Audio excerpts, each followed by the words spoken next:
They were built by the ancients in a time before Christ, to a scale that's unbelievable. They dare their creators to push engineering to new heights, which still astound us today.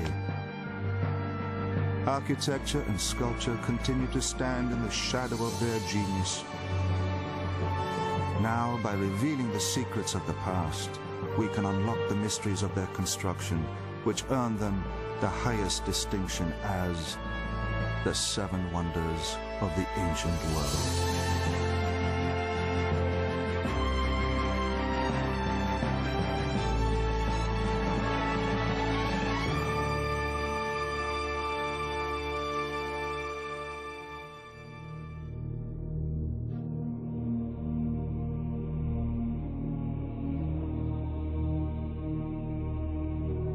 The Great Pyramid is the only survivor of the 7 ancient wonders, the finest monuments of all time.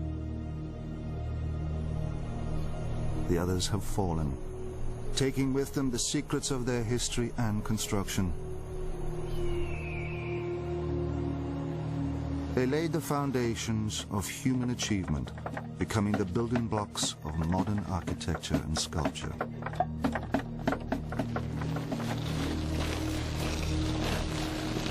From the world's largest pyramid to the very first skyscraper, the 7 ancient wonders were all massive construction projects.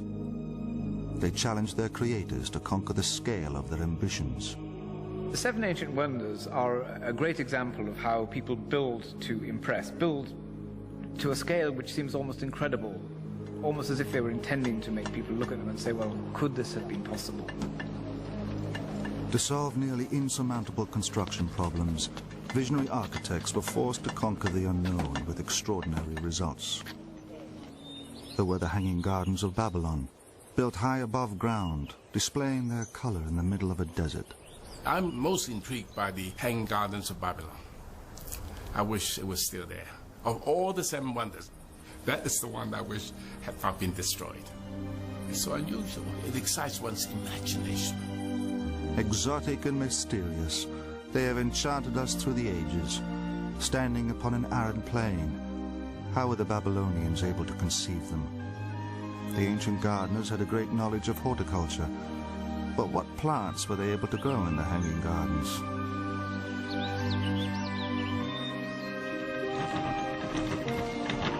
The first cranes were used to construct the world's largest marble temple. It was supported by a forest of fluted columns 60 feet high. How were the ancients able to achieve such detail while working on such an enormous scale? Using simple techniques, they overcame the most difficult problems.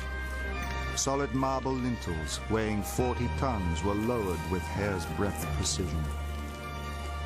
It was one of the examples of the ways in which these early Greek architects were responding to the desire to build huge edifices with huge blocks of stone and needing new technologies to cope with it. An ingenious technique was used to create the finest sculpture of all time, the giant statue of Zeus, lifelike in every detail. How was it possible to create a statue of ivory taller than a 4-story building? The overwhelming flash and brilliance of all the materials at that scale is something we can only imagine in our minds. The sculptor who created it used a secret recipe to shape the ivory. But how did he achieve such realism? The originality of its design has inspired artists and sculptors to copy it throughout the centuries. The Pharos, a lighthouse, was the world's first skyscraper, standing over 400 feet high. How were the ancients able to build so high without modern equipment? The Pharos blasted its golden light 50 miles out to sea. What mechanism could cast a beam so far? For centuries, the secrets of its construction lay hidden beneath the sea. So we are on the place here, on the underwater site. Now, a marine archaeologist and his team are recovering its remains from the sea floor to discover how the Pharos once stood. The 7 ancient wonders created the building technologies of today. It was the invention of the crane by the ancients that enabled them, and now us, to lift heavy weights high onto a building. The ancients dared to build high. Until little more than a century ago, the Great Pyramid remained the tallest structure on Earth. Only with modern engineering have we mastered the technology to build higher, giving rise to our finest skyscrapers, and even buildings made out of glass. One thing I learned to respect the Egyptians is the proportion of that pyramid. The Egyptians were right 4,000 of years ago. The ancient builders took risks to attempt the impossible.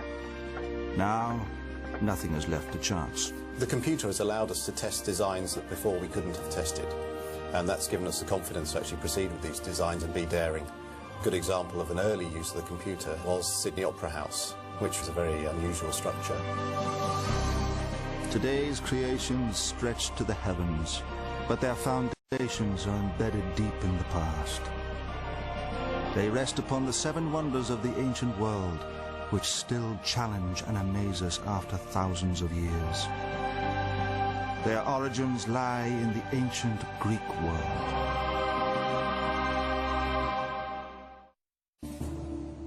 Although all 7 wonders lay inside the Greek Empire, only one stood within mainland Greece. In the 5th century BC, Greece was invaded by Persian armies. By 480 BC, the Persians had taken Athens, destroying much of the city. But the Greeks fought back and defeated the Persians. Within 10 years, the statesman Pericles came to power. Athens was rich from the spoils of war. Pericles commissioned monuments glorifying its victory, including a new temple to the goddess Athena, the Parthenon. It was decorated with lavish friezes. The most famous are known today as the Elgin marbles. The finest Greek sculptors worked on the Parthenon. Pericles was so impressed with one in particular, named Phidias, that he made him the chief designer. Phidias would become the Michelangelo of the Greek age.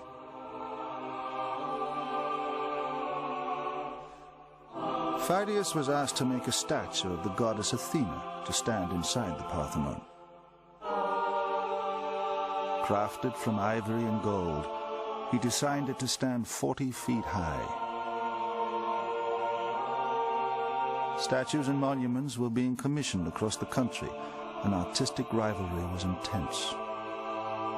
Phidias was determined that his Athena would outshine every other statue in Greece. Phidias' great achievement was to meet this challenge, and after he made the Athena, virtually every other Greek town wanted such a statue. Phidias was heralded as a genius, but his name became blackened by scandal. On completing the Athena, he was unable to account for all the gold he had used. Phidias was accused of embezzlement by those eager to bring down his powerful patron. Fortunately for Phidias, news of his spectacular Athena had traveled to Olympia. He was now commissioned to make a statue of Zeus to stand inside the temple there. So, in 438 BC, to escape the scandal in Athens, Phidias left for Olympia. The site of the Olympic Games was dominated by a temple. It awaited Phidias' masterpiece.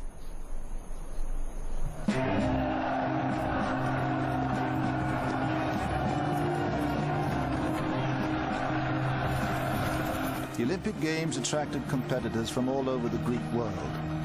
Wars stopped when the games were held in honor of Zeus, the supreme god.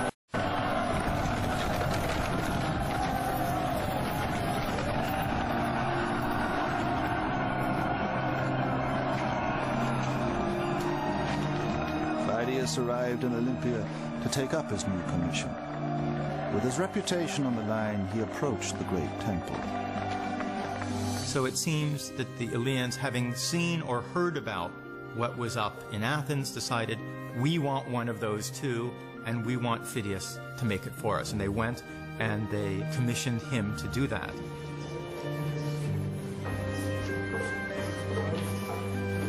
Until Phidias, ivory carving had only been executed on a small scale.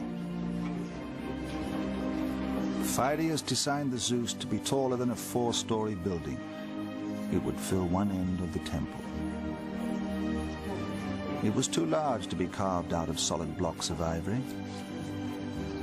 So he developed a technique which has never been surpassed. The structure of ivory is such that you can unscroll it.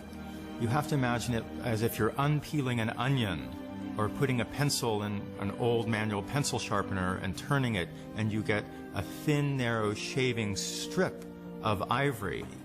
And no one had tried to do this before, and that's really what was original.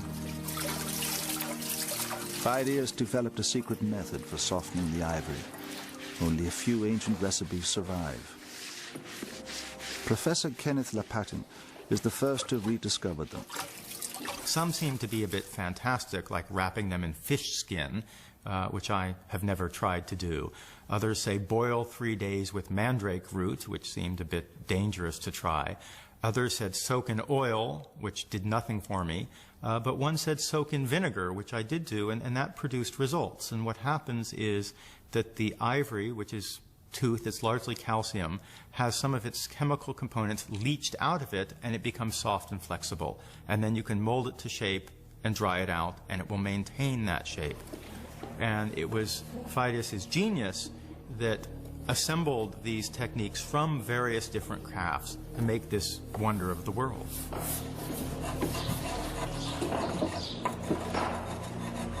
Phidias and his assistants painstakingly followed this technique of shaping every detail.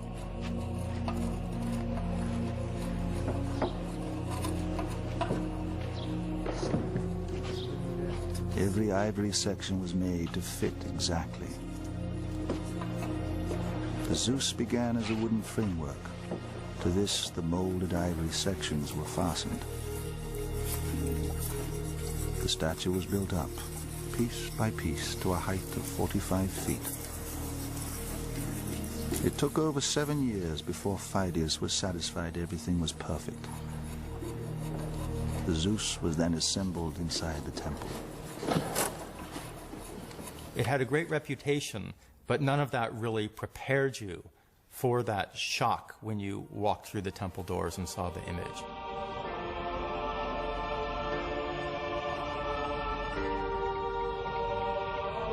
Unlike, I think, all of the other wonders, you couldn't see it from afar. You had to go and enter the temple, and then it hit you all at once. Oh, gee, that really is big. Wow.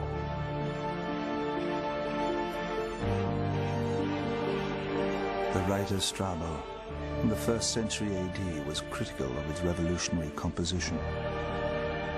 The sculptor may be criticized for not having appreciated the correct proportions. He has shown Zeus seated, so we have the impression that if Zeus moved to stand up, he would unroof the temple.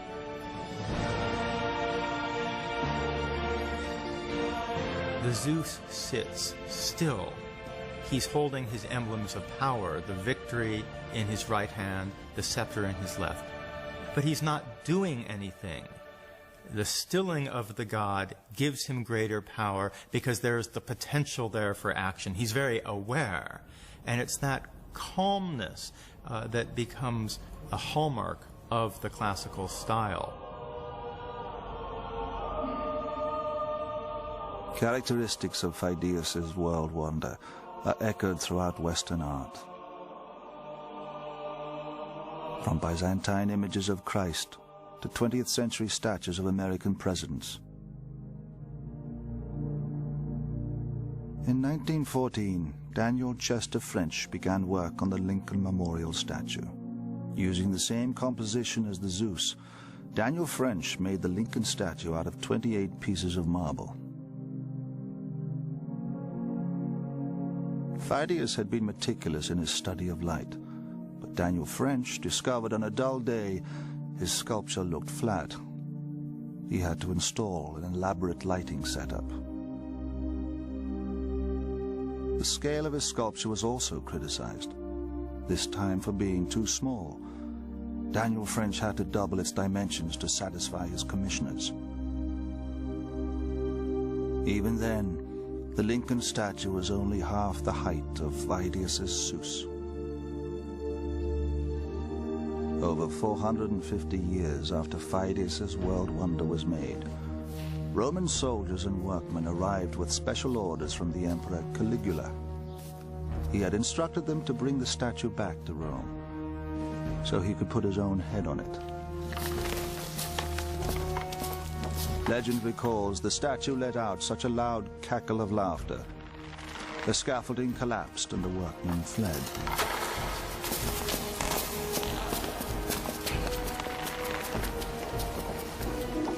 Luckily for them, the ruthless emperor was assassinated before they returned to Rome, empty-handed.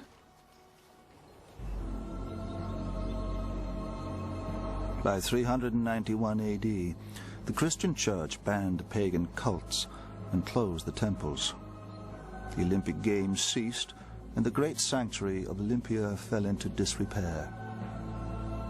When the Zeus was 800 years old, it was bought out by Luassus, an imperial chamberlain from Constantinople, and installed in his palace art collection there. Phidias' world wonder would not survive for long. A fire destroyed the palace and the collection, cremating the finest statue of all time. The influence of Greek art and architecture spread into Persia, an enemy of Greece. At the western tip of the Persian Empire lay the once great city of Halicarnassus. It is now the small resort of Bodrum, lying in present-day Turkey. At first it appears an unlikely site for a world wonder. But in the 4th century BC, this was the capital of a powerful sea empire. Inland from the harbor lie the ruins of a tomb, the most extraordinary building ever constructed. It stood the height of a 14-story building, combined an assortment of styles, and was covered with statues. It has left us the word mausoleum, used to describe monumental tombs ever since. Its style has been copied around the world, from the Freemasons' Lodge in Washington, D.C., to the Shrine of Remembrance in Melbourne, Australia.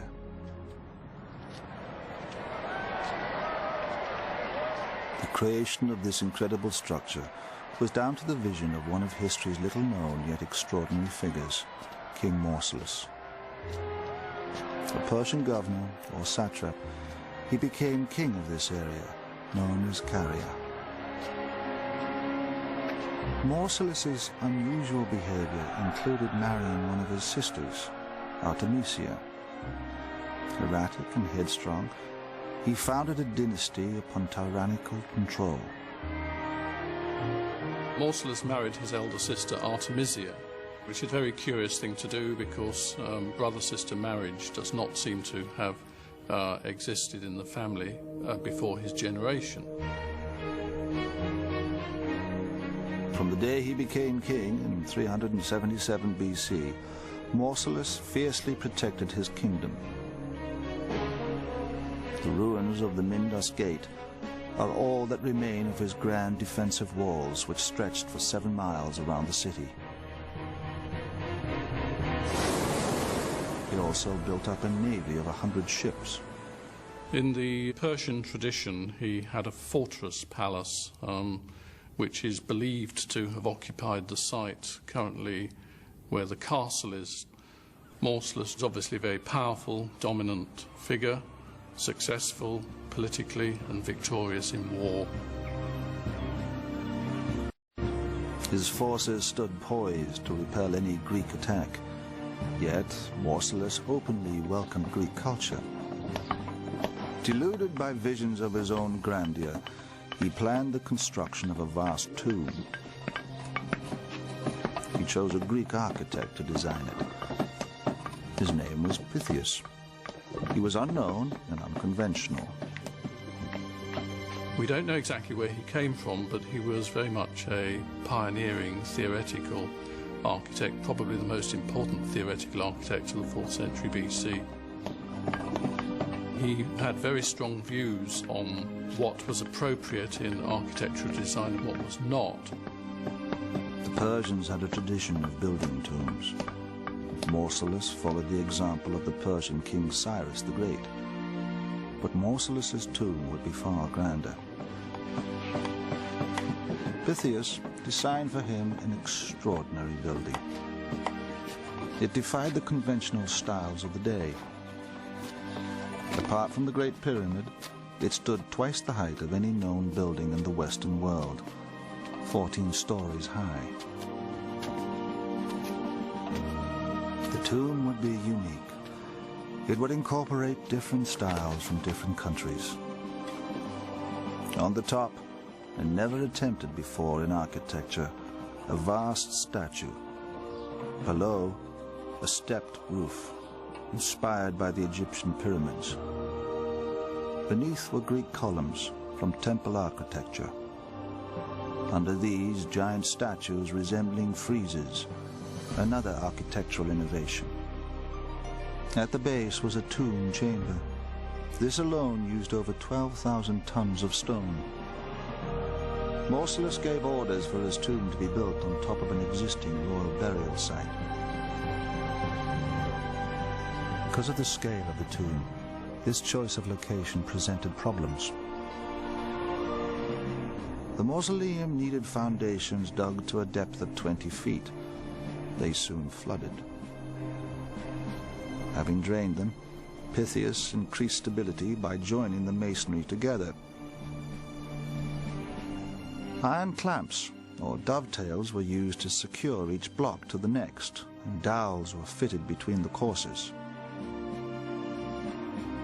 To assemble the columns, a hole was cut in the base of each, allowing iron connecting bars to join onto the next section. This technique is still used today. These blocks have been banded together so that they get strength from each other. The ancients also realized that for stone blocks to share the weight more effectively, particularly on a large structure, they needed to be clamped or doweled together.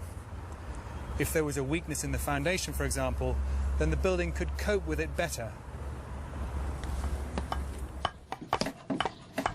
The mausoleum became a world wonder because of the statues adorning it, over twice life-size. These heroic figures stood high up on ledges and weighed many tons.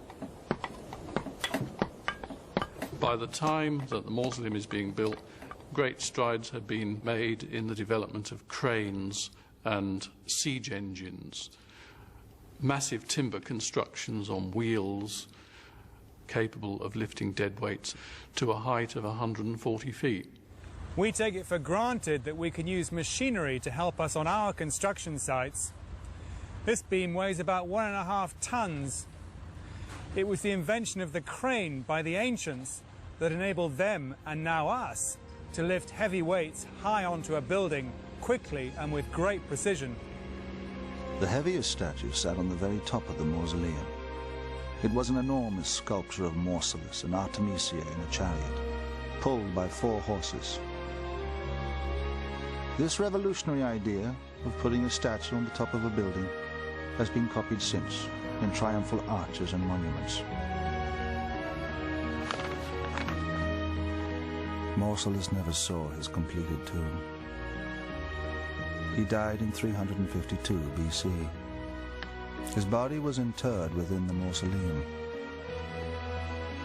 But Artemisia, his sister and widow, would prove to be more formidable than Mausolus himself.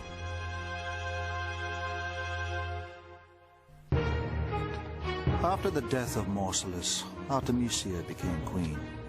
Her rise to power was unprecedented in the Western world. she continued to oversee the construction of the tomb. Throughout her short reign, she demonstrated her strength. Her bravery in war led the Persian king Xerxes to exclaim that his men had become women and his women men. There is the famous story that the Rhodians decided to attack Halicarnassus after the death of Mausoleum, when Artemisia was in control, thinking presumably they could easily overthrow a feeble woman. But she outwitted them and in fact captured them, and then returned to Rhodes with the Halicarnassian fleet and captured Rhodes. Although she appeared to be invincible, her brother's death had weakened her spirit. Her decline was so tragic it was later romanticized by Renaissance artists. She seems to have been completely besotted with her elder brother, to the extent that even after his death she is supposed to have mixed some of the ashes of his remains with her wine and drunk it. Possibly this is one reason why she didn't outlive him by many years. Artemisia ruled for just 2 years before she died. She was interred alongside Mausolus, her brother and husband. They were carried away to the next world in their chariot.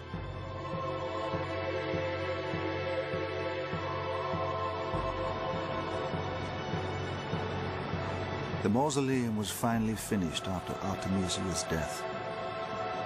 Her younger brother and sister also married before the dynasty died out.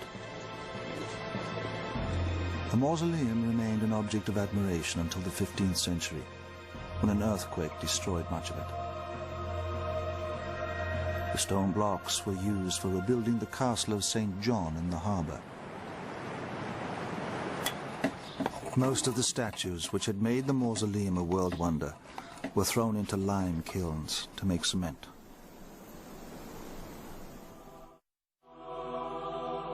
"100 miles up the Persian coast from Halicarnassus stood the largest marble temple ever constructed.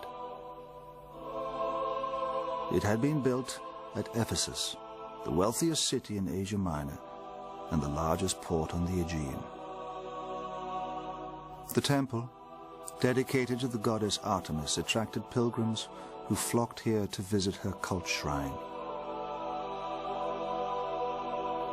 Artemis was a mother goddess, her many breasts symbolizing the fertility of women. King Croesus, renowned for his wealth, financed the building of a temple to her in 550 BC.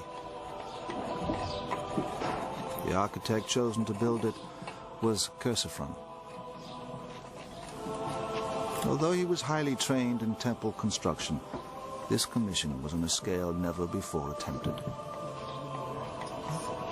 One of the interesting things about temples such as the Temple at Ephesus are that they are among the earliest works of Greek architecture on any real scale.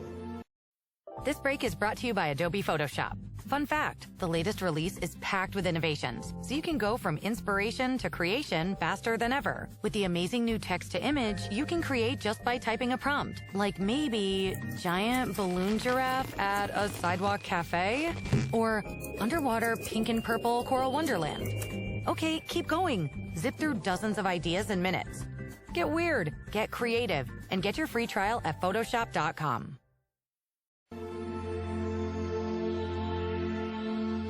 Chersiphron may well have visited the temples of Thebes in Egypt and been inspired by the forests of columns there.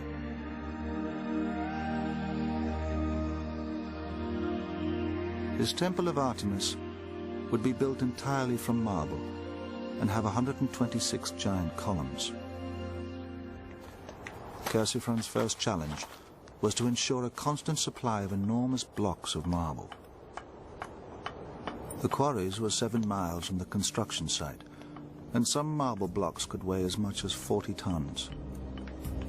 Engineer Scott Steedman has examined the difficulties of moving them. There's a lot of controversy about how the ancients moved heavy stones. We know that they dragged them, of course, but when you drag a stone, you have to overcome a huge amount of friction from the weight of the stone on its runners underneath. So if you want a system that doesn't involve dragging, then you may be able to rock them, or even to roll them. This is a mock-up of a rocking device where the stone is strapped in between two large wooden rockers. This is a very efficient system of overcoming friction, and you can see just how easy it is to move even a heavy object. You could maneuver it, you could spin it, you could pull it up a ramp with considerably fewer men than if you were trying to drag it. Chersiphron's methods of moving stone were highly advanced. He invented an ingenious roller pulled by oxen. The circular column elements were simply rolled along the ground within a frame pulled by oxen. But the rectangular elements were, of course, a rather more difficult proposition, and some of these were enormous. I mean, the largest of the architraves was nearly 9 meters long, which is an enormous block of stone. And to move that, he encased the ends in timberwork and turned them into wheels, and then simply attached draft animals to them and pulled them along. The temple measured a vast 180 by 360 feet, almost twice the size of the Parthenon. It was surrounded by a double row of columns, 60 feet high. One of the biggest problems was lifting up the giant lintels to the column tops. Stones like these weigh as much as 5 to 10 tons apiece. So how did the ancient Greeks lift such enormous weights to the top of a temple? We know that in ancient Egypt they used a form of cantilever crane called a shadoof to lift water. And we know that the ancient Greeks used the same principle, but on a much larger scale, to lift weights at the dockside, cargo and even ships. So we can imagine that it's entirely possible that they used the same type of cantilever crane inside the temple, perhaps mounted on a mound of earth and stone, so that they could build up a platform halfway up the temple to give them the leverage they would need to reach right to the top.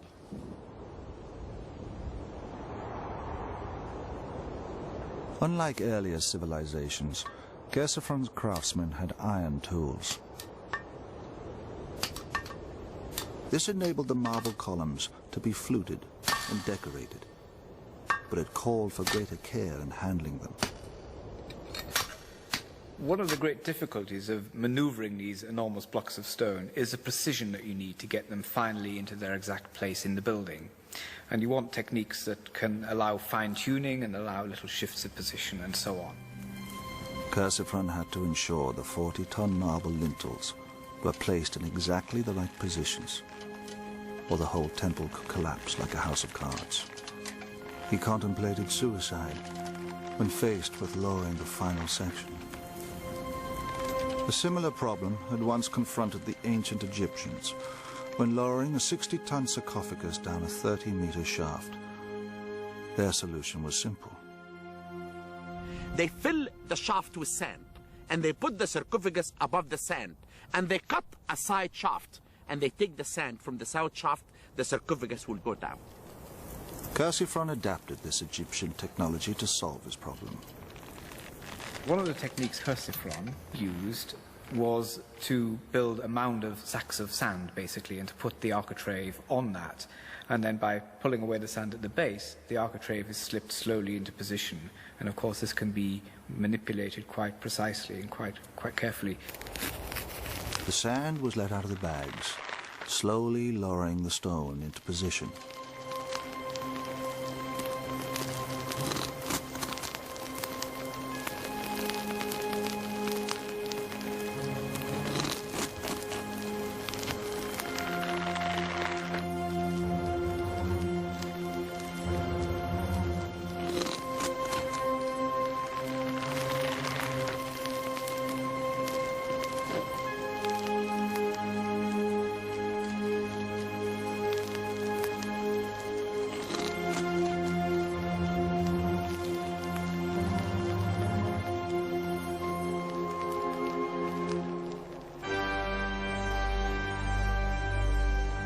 The Temple of Artemis took 50 years to build, and Chersiphron didn't live to see its completion. His son followed him to finish the construction. The temple became a massive tourist attraction. Then, on the night of Alexander the Great's birth, tragedy struck. At Wawa, lunch cravings are our specialty. Freshly made hoagies, paninis, and so much more. You got a Wawa.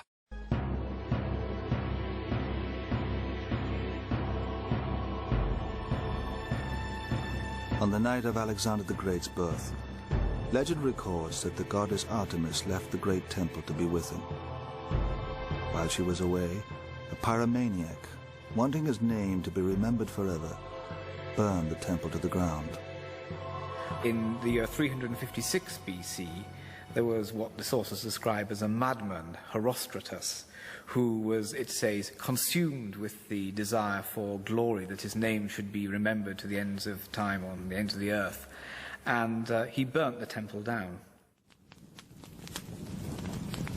The temple had a wooden roof and staircase. Once a falling beam had toppled a column, collapse was inevitable. Although the pyromaniac's name was erased from all records for his appalling crime, the word Herostratus has remained to describe infamy. But the Temple of Artemis had a second life. Within decades, it was rebuilt, becoming one of the 7 wonders of the ancient world. During its reconstruction, Alexander the Great conquered every country around the eastern Mediterranean, bringing 2 ancient civilizations into the Greek Empire, Babylonia and Egypt.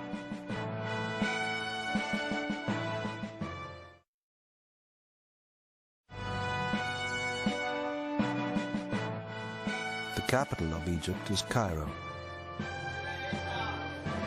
home to the oldest wonder of the world. The Great Pyramid still lies at the heart of Egyptian culture. On the edge of the city lies the Giza Plateau, the site of a vast pyramid complex. Pyramids are the tombs of the pharaohs. Pointing to the heavens, they ensured the pharaoh's safe journey into the next world. The pharaoh was buried deep inside in a hidden tomb chamber. In death, as in life, he was worshipped, feared, and respected. Out of the 80 pyramids in ancient Egypt, the Great Pyramid is the largest. It was built in 2560 BC for the pharaoh Khufu.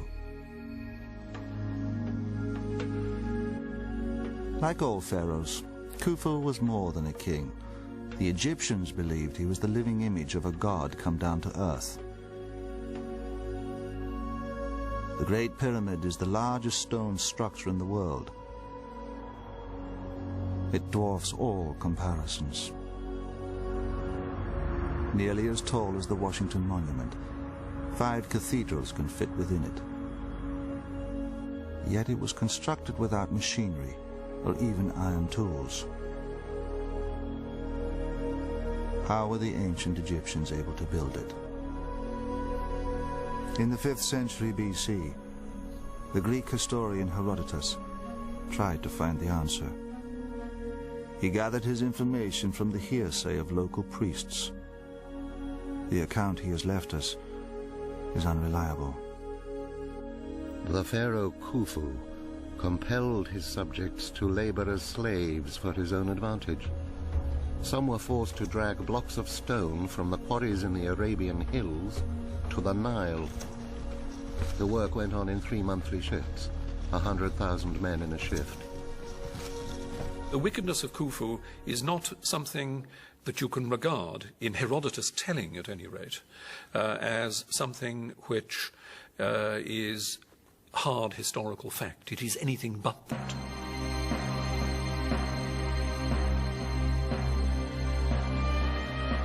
Herodotus's inaccuracies were exaggerated throughout the Christian era and later popularized by Hollywood.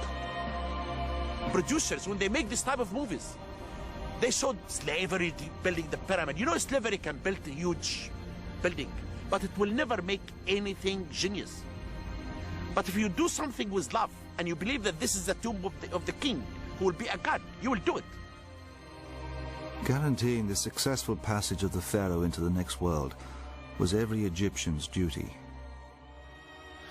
Peasantry was called up on national service to work on these things, because slaves, of course, were not involved. The Egyptians did not have, in the Greek or Roman sense, a slave system at all.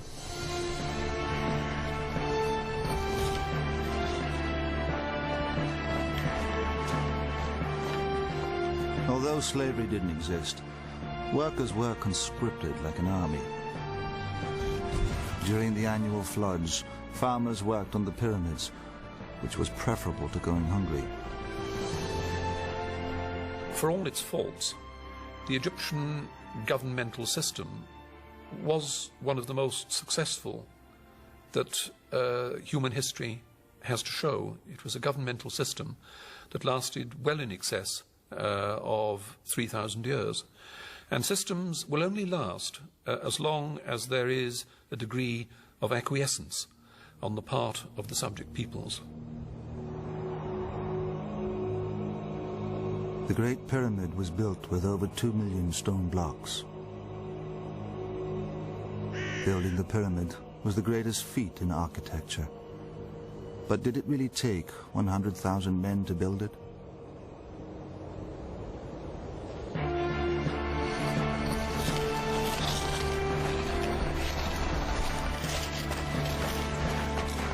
The Egyptians were practiced in pyramid building.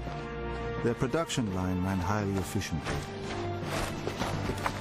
Instead of Herodotus's 100,000 slaves, only 20,000 laborers were used.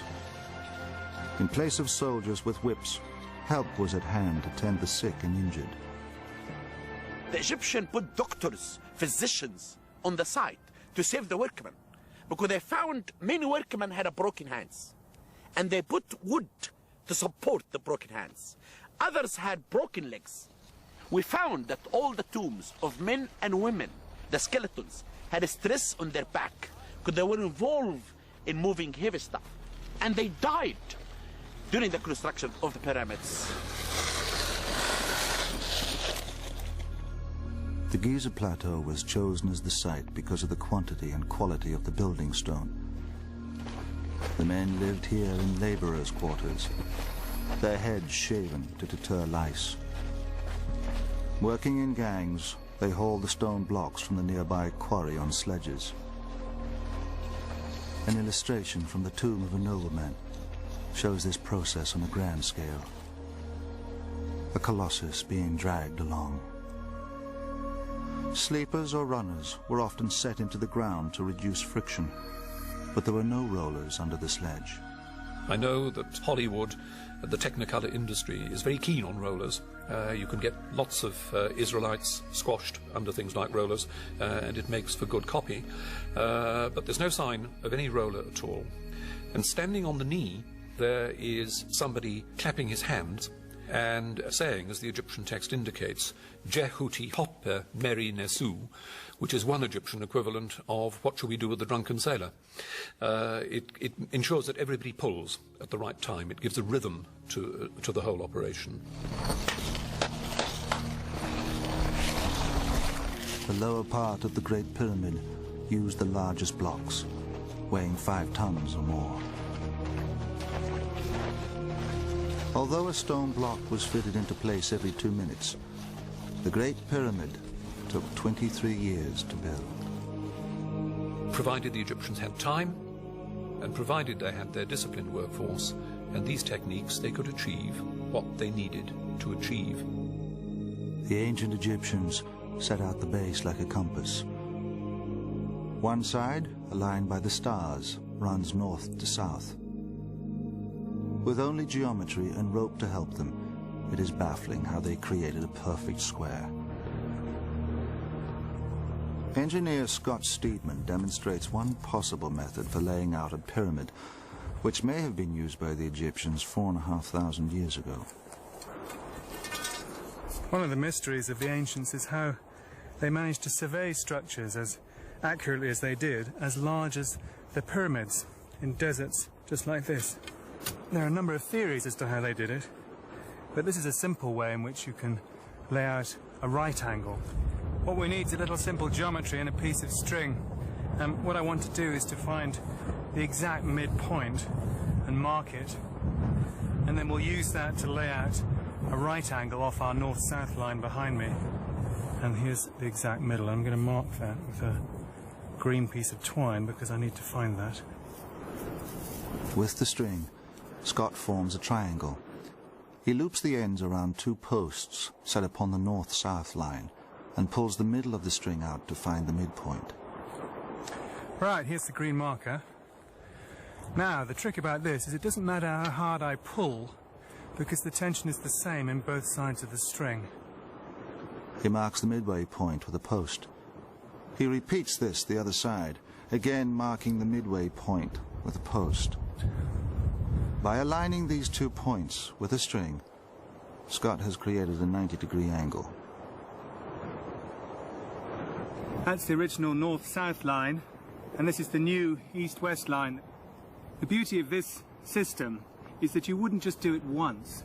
You would go on from where I stopped, right around the pyramid, and then you would go back the other way anti-clockwise, and then back again clockwise.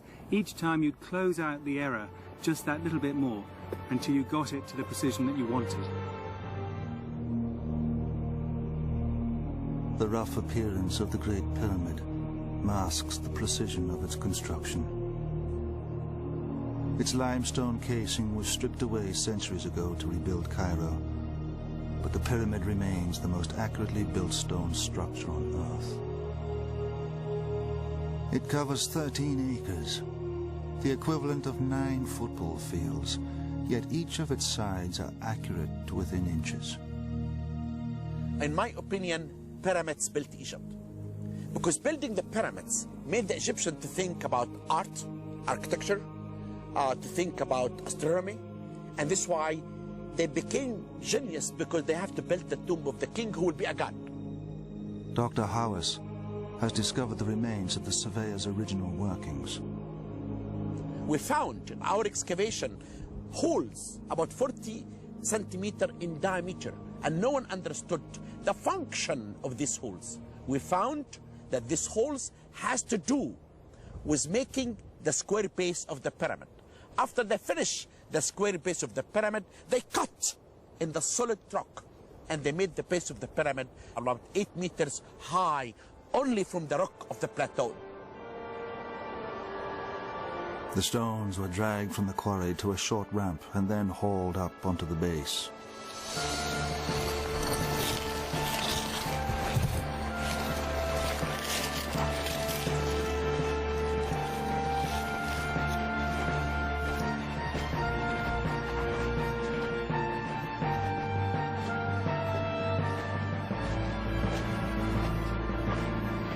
Dr. Howes has discovered remains of the ramp which stretched 1,000 feet from the quarry. The ramp, based on my discovery, is located to the southwest corner of the Great Pyramid.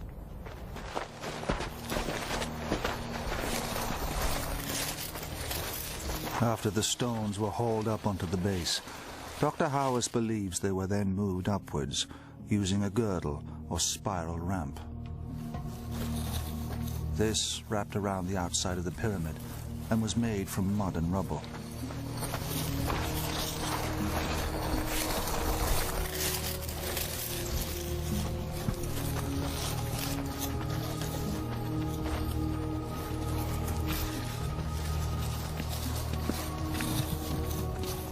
The spiral ramp grew higher as the pyramid was gradually built up.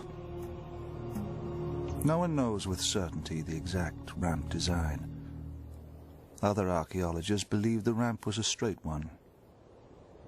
I prefer the long straight ramp option, partly because a ramp circling the pyramid would have been inherently unstable for the heavy loads to be dragged up it. And it's also difficult to understand how you could drag these heavy blocks round the corners on such a ramp. But a straight ramp to the top would have ended up being a mile long, stretching far beyond the quarry. To retain a manageable gradient, its length and height would have needed continual adjustment.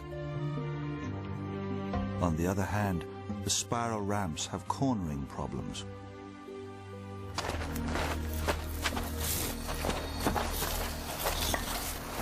As the Great Pyramid grew higher, the stones became smaller.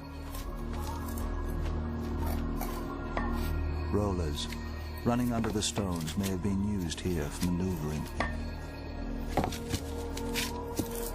The builders used only the simplest techniques. The Egyptians used stone tools and copper tools, copper very frequently mixed with arsenic, which of course hardens up the copper, but iron was certainly not used. In fact, the Egyptians were very late into the Iron Age. Without any sophisticated tools, the stones were fitted with watertight precision to a height of 480 feet. Until little more than 150 years ago, the Great Pyramid remained the tallest structure on Earth. When built to the top, it resembled a series of steps. It was then ready to be cased in top-quality limestone. And then, of course, you start smoothing it off from the top down. So you do the top bit, then you take the girdle ramp down, then the next bit, and so on, until the whole thing is done. After 23 years, Khufu's tomb, the largest pyramid ever built, was complete. Pyramids are the most enduring ancient structures on Earth, and the Great Pyramid is the only ancient wonder of the world standing today. It has been imitated many times. Its stable form inspired one of today's most famous architects, Pei. He designed the pyramid at the Louvre in Paris out of glass. Pyramid is built of stone, it's solid, it's for the dead, and I hope the glass pyramid is transparent, it's for the living. But one thing I learned to respect the Egyptians is the proportion of that pyramid, of the Giza pyramid. It's the only one that we came to that satisfies from both directions, whether you look at it head on or look at it at 45 degrees. It's neither too flat nor too peaky. So I think that I think proved a point that, to myself anyway, that the Egyptians were right 4,000 of years ago. Khufu's pyramid was so admired that his son and grandson followed him, building their tombs alongside his on the Giza plateau. But the Great Pyramid has remained the father of all ancient structures. The people came for the first time, they looked at it, said, God, how it was built, who built it? Arabs, when they came in the 9th century AD, they said that man fears time and time fears pyramids. It's true. The pyramids are immortal. It will live because of the way that the pyramid was constructed. The techniques used to build the Great Pyramid would pave the way for the other 6 world wonders to follow.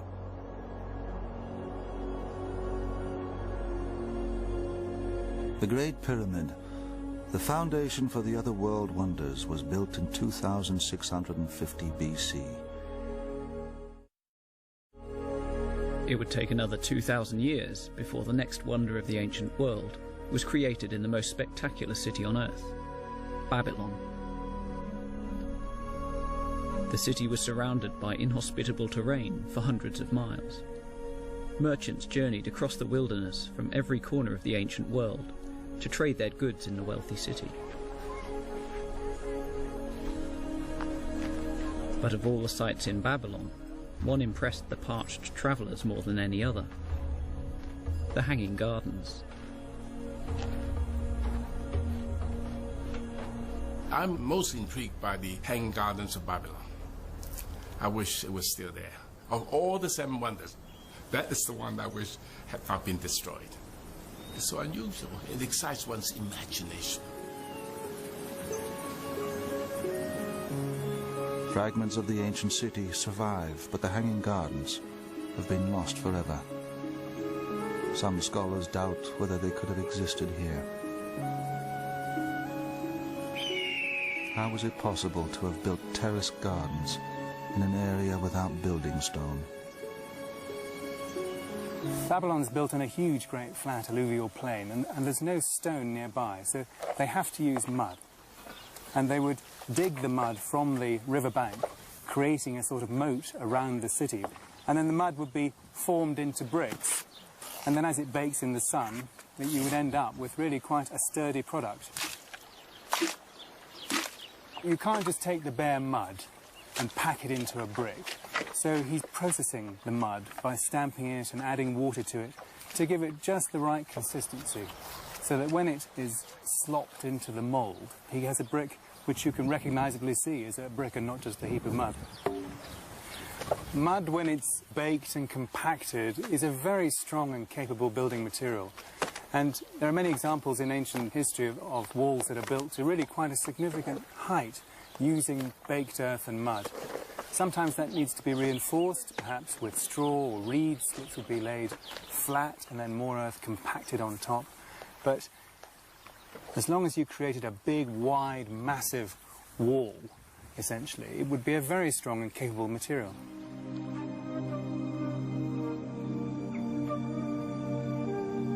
Babylon was situated on the Euphrates, in present-day Iraq.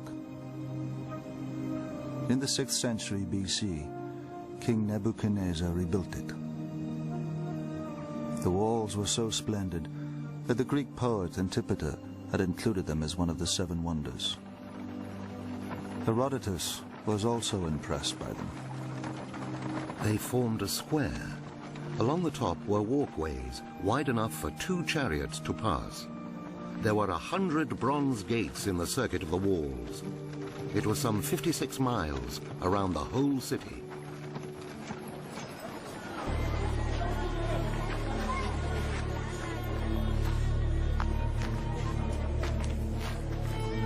Behind the Ishtar Gateway, inside the city walls, the streets were laid out on a grid plan. Babylon was the most splendid city in the world. A blend of sophistication and order.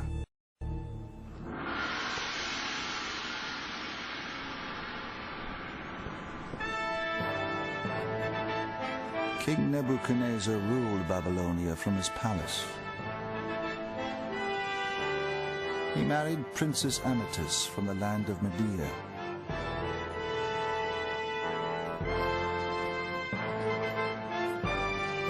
Their marriage symbolized a prosperous union between their countries.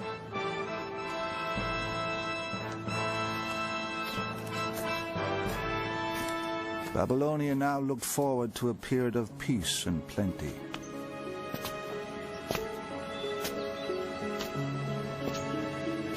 Above the palace, Nebuchadnezzar built the grandest celebration of this new era, the Hanging Gardens. They were a spectacular surprise for his queen. The earliest account of them comes from Colossus, a priest writing 200 years after they were built.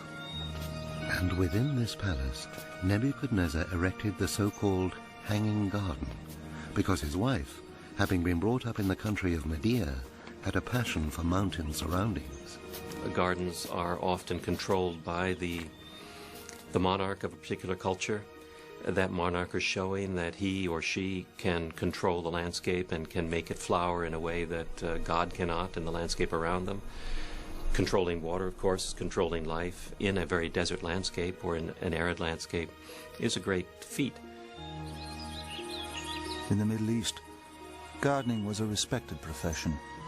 Plants were grown for medicine and also for the perfume industry. The importance of fragrance may explain why accounts record that some gardeners were blind and some female.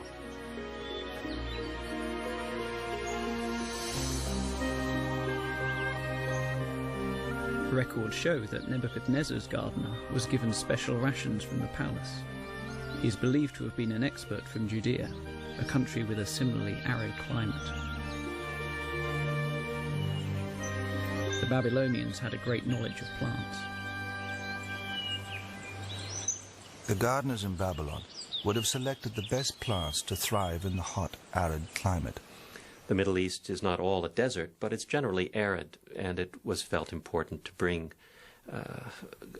exotic types of plants, different types of plants, and a richness of vegetation in a controlled situation so people could enjoy it, particularly the king.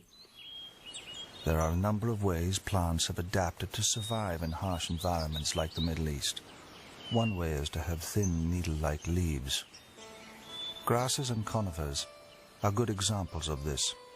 Their very small surface area ensures little water loss. Others have leathery or waxy leaves to prevent water loss. Often they are grey in color, which reflects the glare of the sun. Some plants have leaves covered in fine hairs. These reduce the drying effect of the wind and also trap the cold night air to keep the plant cool during the day. Oak, willow and cedar, ilex, plane and palm. The lists of the trees and the plants in the hanging gardens are endless. They were compiled by historians centuries later and are often inaccurate.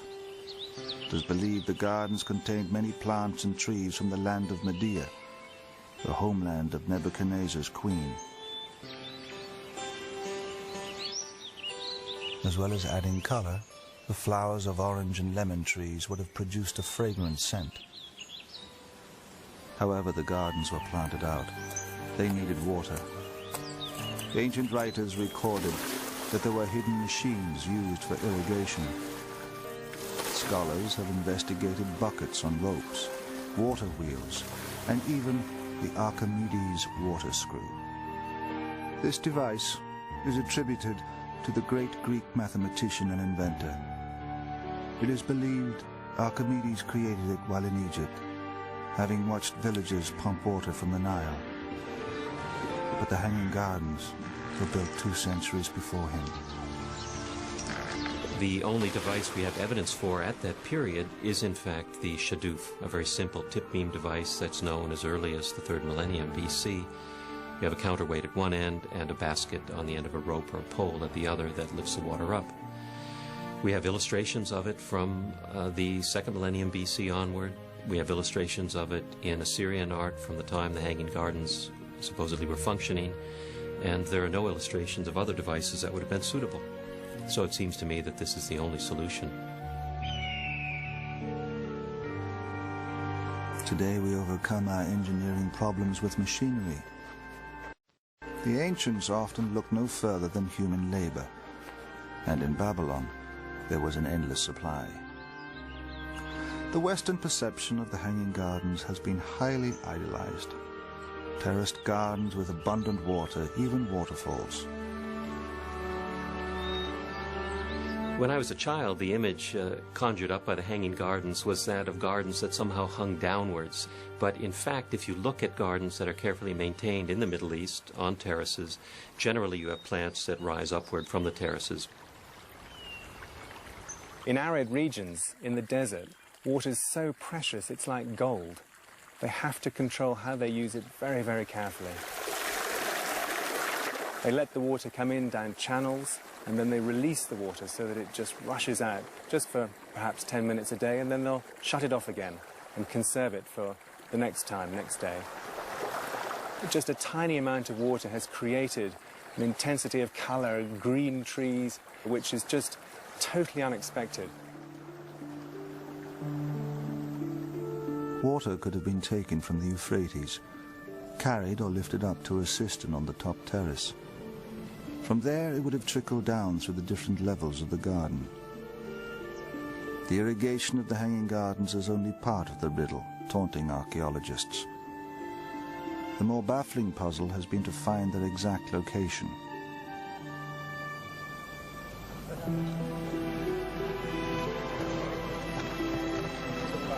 The city of Babylon was known across the ancient world, but accounts of the Hanging Gardens were hard to find, even at the time of their construction. Well, the Hanging Gardens are a kind of historical mirage. We have sources from the 1st century AD that say there was Hanging Gardens at Babylon, But Herodotus, who's writing very close to the time the gardens supposedly were built, doesn't mention the gardens at all. If they were so spectacular, you'd expect him to say something.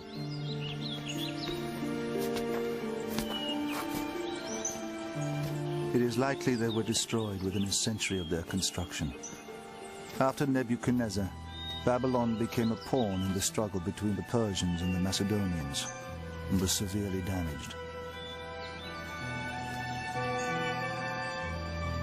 We know that Babylon was very badly destroyed by the Persian king Xerxes in the 480s BC, and the fragile mechanisms and the fragility indeed of the plants themselves, one can't imagine that they survived that kind of ordeal. Some archaeologists have looked elsewhere to find another location for them. The most convincing explanation, which says that there is a confusion in the beginnings of this legend, and that really what the Hanging Gardens refer to are the palace gardens built by an Assyrian king in Nineveh, which was the great capital of the Assyrian kingdom, something like 100 or 150 years before Nebuchadnezzar.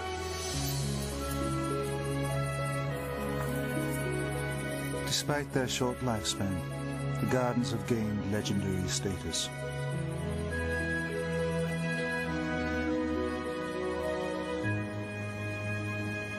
They remain unique among the seven wonders as the only one displaying nature's beauty, and they live on as the most famous gardens ever. The balance of power in the Middle East would change, and with it the fortunes of Babylon. Persian armies under Cyrus the Great overran the Babylonian Empire. Just 200 years later, an awesome army recruited amongst the valleys and mountains of the Greek mainland would conquer Babylon once again. Under Alexander the Great, they stormed across the plains, east as far as the Indus and south as far as Egypt.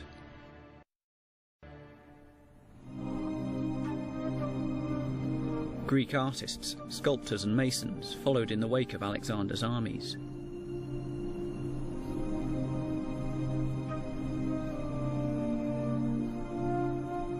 They spread the influence of Greek architecture and culture to new lands, as well as harnessing local techniques for use back in Greece.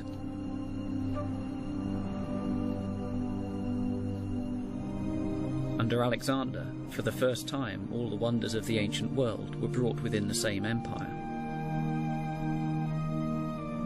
The idea of seven wonders is in many ways inconceivable without Alexander the Great. His conquests in Babylonia and Egypt brought the Hanging Gardens and the pyramids to greater Greek prominence. Babylon in particular caught Alexander's imagination. Alexander was interested in Babylon as the center of learning, the center of power, the traditional center for Mesopotamia, and indeed he died in Babylon and was planning his last campaigns there, and was, I think, planning to make Babylon the capital of his syncretistic empire. So he certainly saw Babylon as a key place in the geography of the world. After his death in 323 BC, the empire was divided up amongst his generals. Ptolemy took Egypt, Antigonus seized Asia Minor. In between these two powerful territories lay the small island of Rhodes. By trading equally with both Egypt and Asia Minor, the islanders had benefited much from their neutrality. Forced to choose sides, the people of Rhodes took up arms on behalf of Ptolemy of Egypt.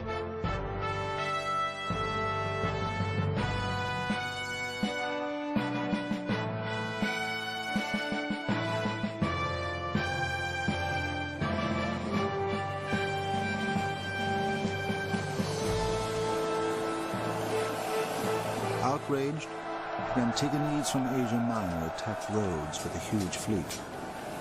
Against all odds, the Rhodians defeated them and celebrated their victory by building a giant bronze Colossus to their savior, the sun god Helios.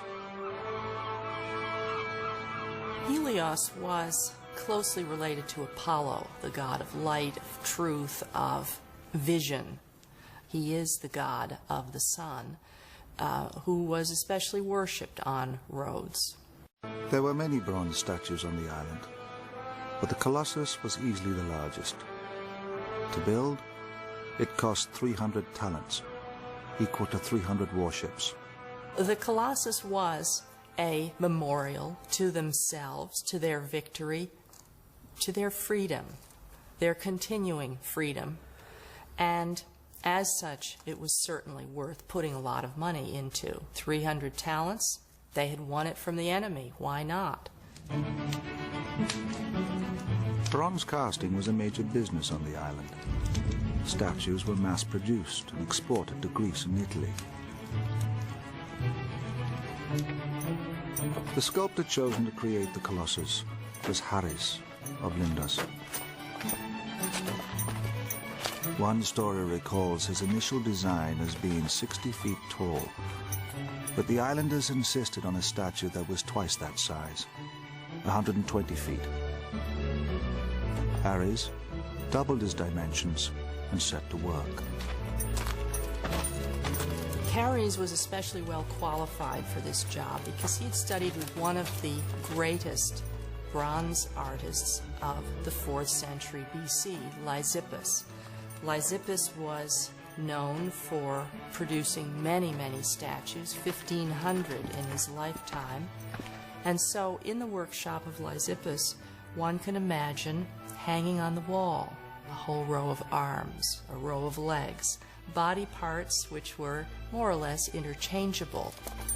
Unfortunately, none of these mass production techniques could be used for the Colossus. No bronze statue had ever approached 120 feet in height. Haris had to manufacture everything on site. The casting would have been directly next to where the statue was to be put up, probably a whole series of pits in which the pieces were cast. Those pieces would have been riveted together, and the statue would have been set up on the spot. The basic techniques of bronze casting have changed little over the centuries. From a scale model, the first process is to make a copy. Today, a latex mold is filled with liquid wax. Haris may have used clay or terracotta molds. When the mold is pulled apart, the wax replica remains. Replicas are then covered in a heat-resistant coating and fired inside a kiln. The wax inside melts and is released through pipes and channels. The hollow replica can now be filled with molten bronze. When it cools and the casing removed, the finished bronze remains. The Colossus gradually took shape. Piece by piece, each bronze section was attached to a framework of wood and iron. Iron had been in use for weapons, for tools. Iron was used also in classical times for the bronze casting industry. Iron pins were used to support project during casting. Keeping the statues stable was a problem. Stones were dropped down the ankles into the feet to add weight to the base. As the colossal sun god grew taller, the workmen needed access all around the statue. Haris's solution was to bank up earth around the Colossus with a spiral pathway, rather like a girdle ramp used in building the Great Pyramid.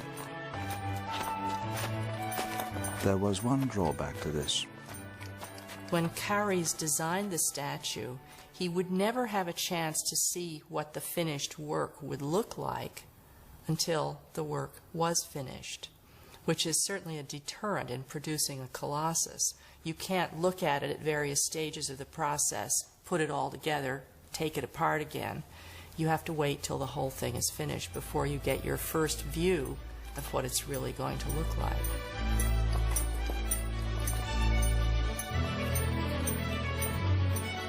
By the time Haris reached the head of the Colossus, the mountain of earth was 100 feet high. Altogether, 225 tons of bronze was riveted into place.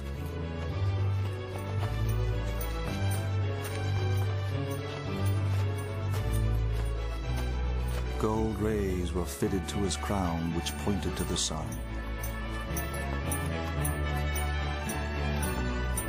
After 12 years' exhausting work, the mountain of earth was removed.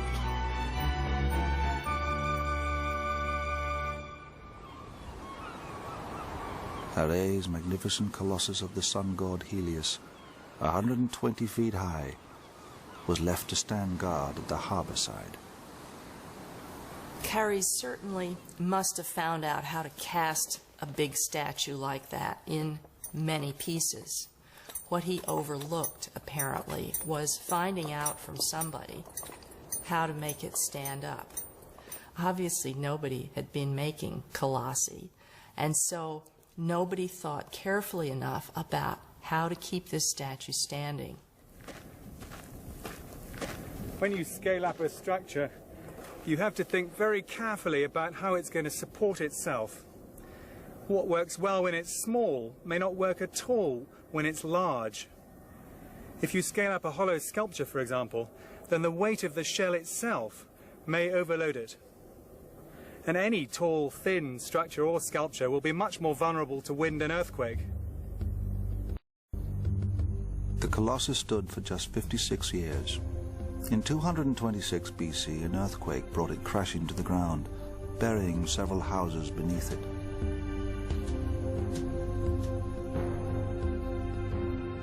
With time, people forgot how it had once stood. During the Renaissance, Martin van Heemskerk, the first artist to draw the 7 ancient wonders, depicted it astride the harbor. Impossible. But as people tell the story over and over again, the statue gets bigger and bigger until a ship can sail beneath it.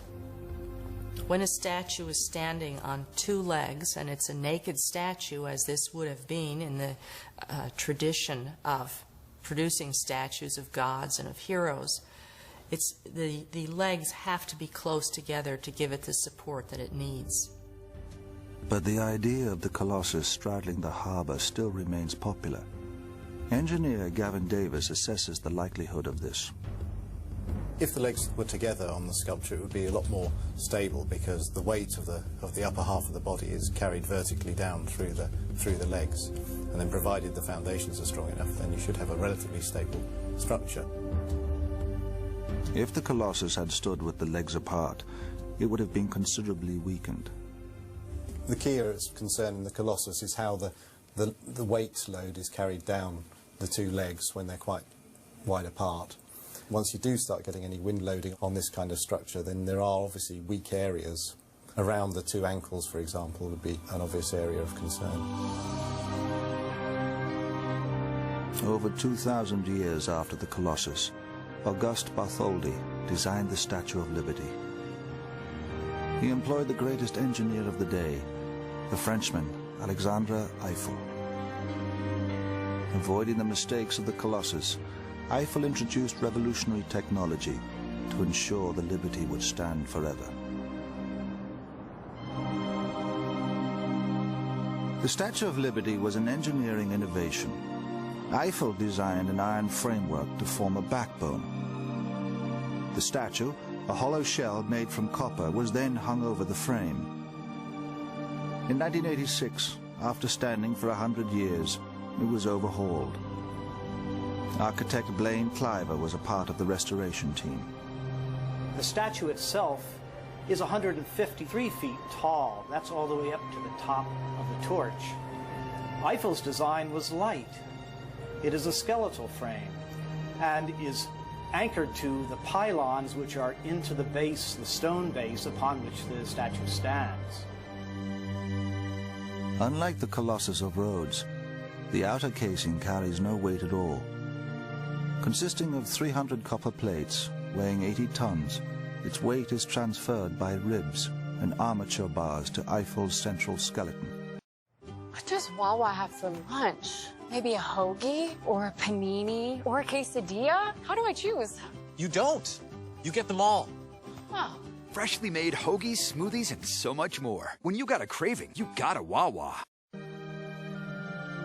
Larry Valente was the consulting engineer during the restoration work. It does have the the modern concept of if it's too stiff, it will break, and if it has flexibility, it will give with the wind, give with the temperature changes, and therefore be able to, like an airplane wing, go up and down and not break and come to pieces. So this was revolutionary at the time, and it absolutely is the only way you could have done this and had it survive as long as it has. There are plans to use this technology to rebuild the Colossus on the island of Rhodes.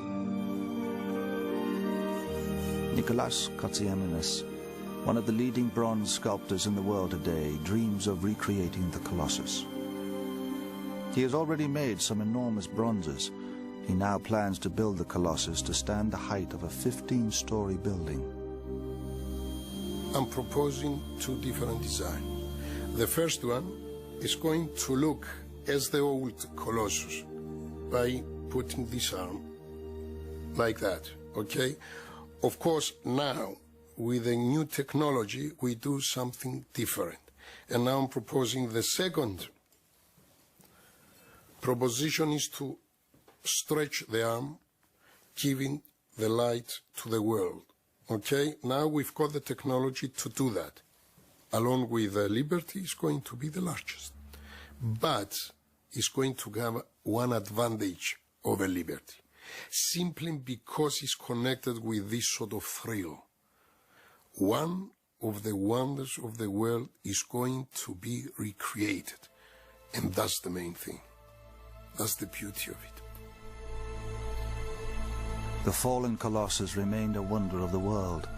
Tourists flocked from all over the Mediterranean to marvel at its giant remains. The thumb was bigger than most statues, and this is what really captivated visitors, who would make almost a pilgrimage to the statue to see that giant thumb. An oracle predicted that Rhodes would suffer great misfortune if the statue were rebuilt. So it was left lying where it had fallen for 900 years. In the 7th century AD, the statue was carted off as scrap metal. Obviously, its tourist value by then was much reduced, and yet its monetary value was still high. Usually when bronze statues were melted down, the metal was reused for weapons, tools, mostly ammunition. It took 980 camels to carry off the surviving metal from this statue. Charis, like the Colossus he created, became a broken man. One story recalls how he miscalculated the cost of doubling the statue's size, leaving him bankrupt. Destroyed by debt, he committed suicide. The last of the 7 ancient wonders was built in the city that had given birth to them all, Alexandria.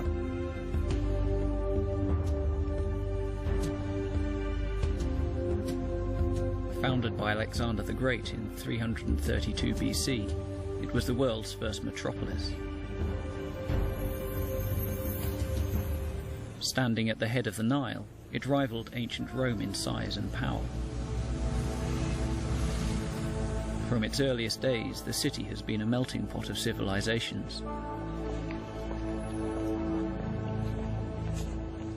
You could find any product from India, from Italy, from Greece, from Africa. Most of the goods for Alexandria's markets were brought by sea. As traders approached the Egyptian coast, they kept a lookout for the familiar sight of Alexandria's wonder, beckoning them to safe harbour.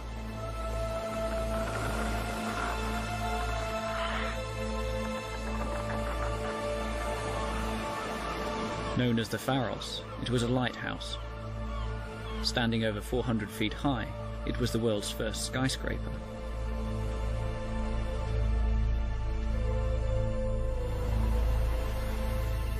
Lighthouses had been built around the Mediterranean from as early as the 7th century BC.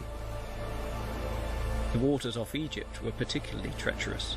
hiding submerged rocks that had brought many ships to grief. It could be argued that the Pharos is perhaps the most utilitarian of all the seven wonders. It actually has ostensibly this practical function of guiding ships into the harbour of Alexandria. But the Pharos was more than a beacon. It had another function. Here we have a tower which expresses the power and control and prestige of the Ptolemaic dynasty, the kings of Egypt of the time.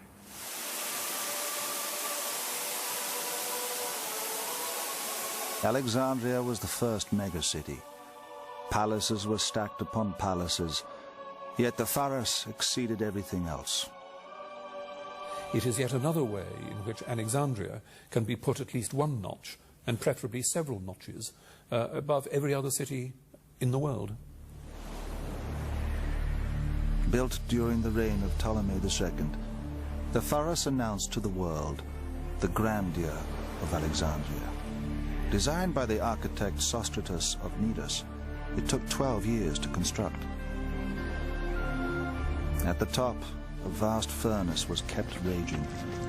It blasted its golden light 50 miles out to sea.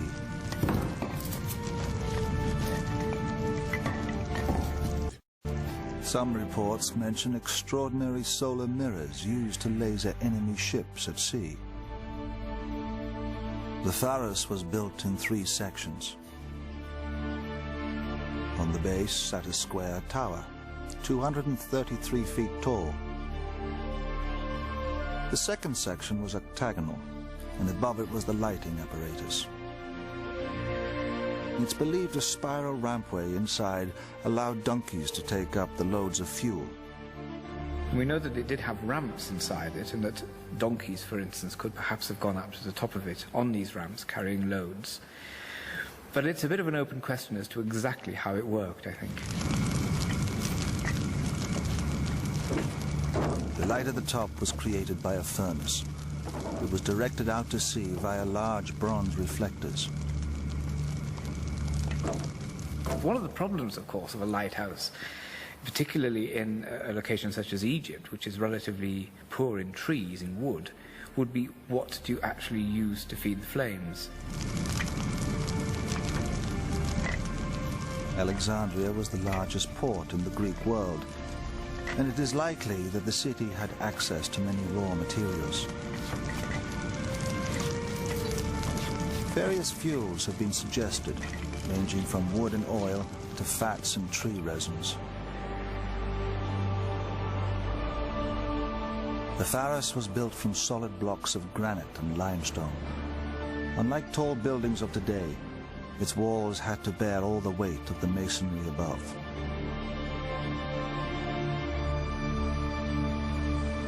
Modern buildings have very thin outer skins, sometimes entirely glass, and the walls themselves carry no weight at all. This is achieved by using a frame. I'm holding on to one of the steel stanchions here, so the ground floor and the interior can be entirely open. Frame technology was only invented relatively recently with the advent of modern materials like steel and concrete. Because the ancients were limited to stone, they had to build enormously thick and heavy walls to reach the heights that they wanted. In the 19th century, Jules Bordet, a forerunner of Eiffel, made the most ambitious copy of the Pharos. Although never built, he incorporated a metal frame into his design for a tower to light up Paris.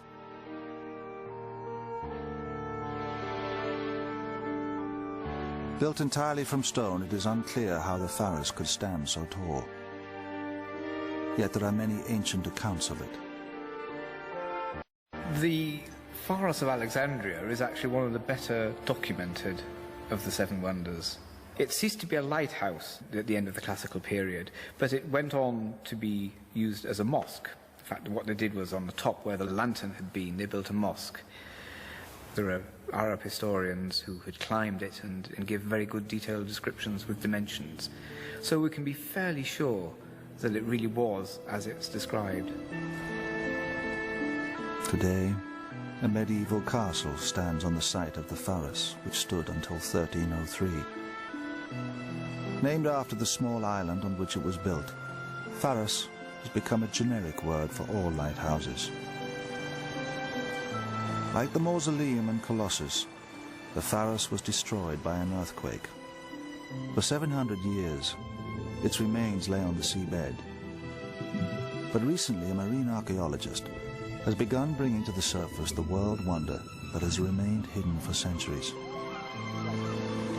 When the Pharos was toppled into the sea, its massive building stones were scattered across the harbour.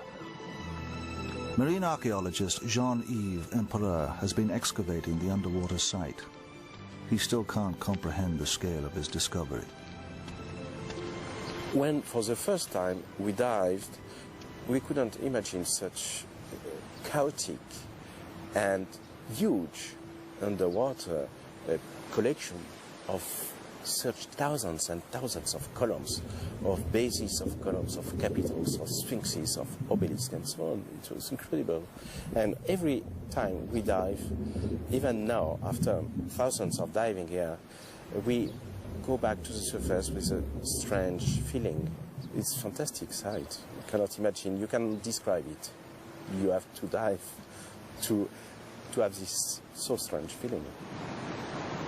Among his discoveries was a vast granite lintel weighing 75 tons, which he believes to be a supporting beam from the Pharos. You can see even in this castle, they used some very strong stones like the red granite from Aswan. You see at the bars of the windows or the frame of the doors, they used ancient pieces of granite or columns even in the masonry, exactly like the pieces we are in the underwater site, to reinforce the building itself. So we are on the place here, on the underwater site. This is a slip from where we jump into the water.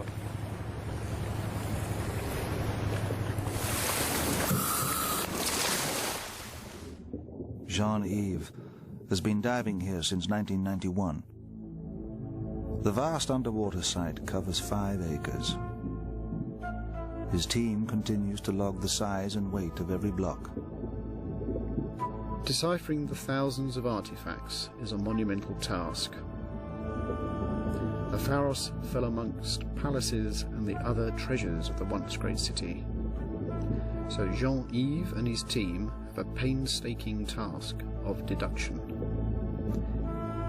Using inflatable parachutes, they lift the huge obelisks and statues weighing many tons.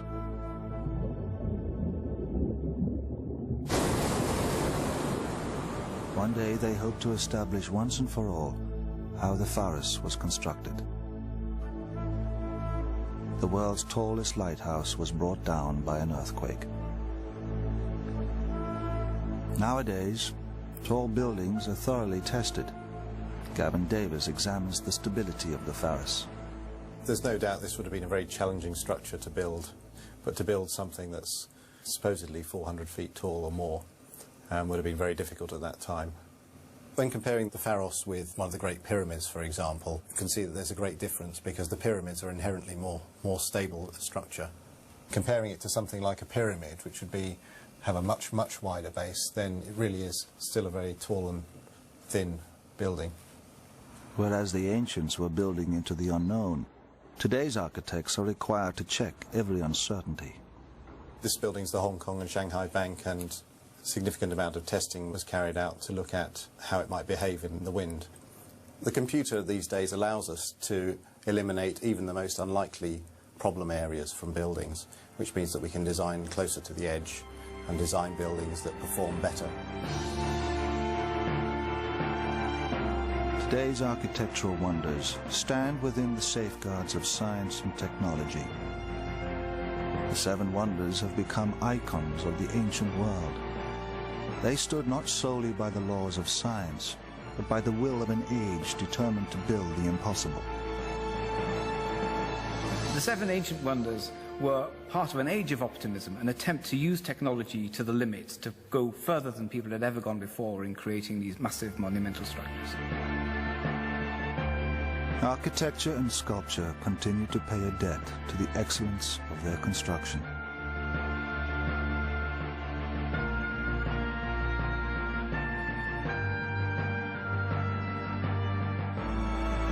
Still, there is this notion that in antiquity there were seven structures that were the epitome of magnificence and achievement. The seven ancient wonders challenged the finest minds. Even now, we still wonder how to match them. If we tried to make a list of today's wonders, could we find 7? Or would we find 200? Their high ideals have stood the test of time. They remain the cornerstones of our finest constructions. Architecture has to serve a purpose. And I think the symbolism of the pyramid is as valid, in my opinion, today as it was then. The seven wonders of the ancient world set the supreme standard and keep alive the dreams of the ancients.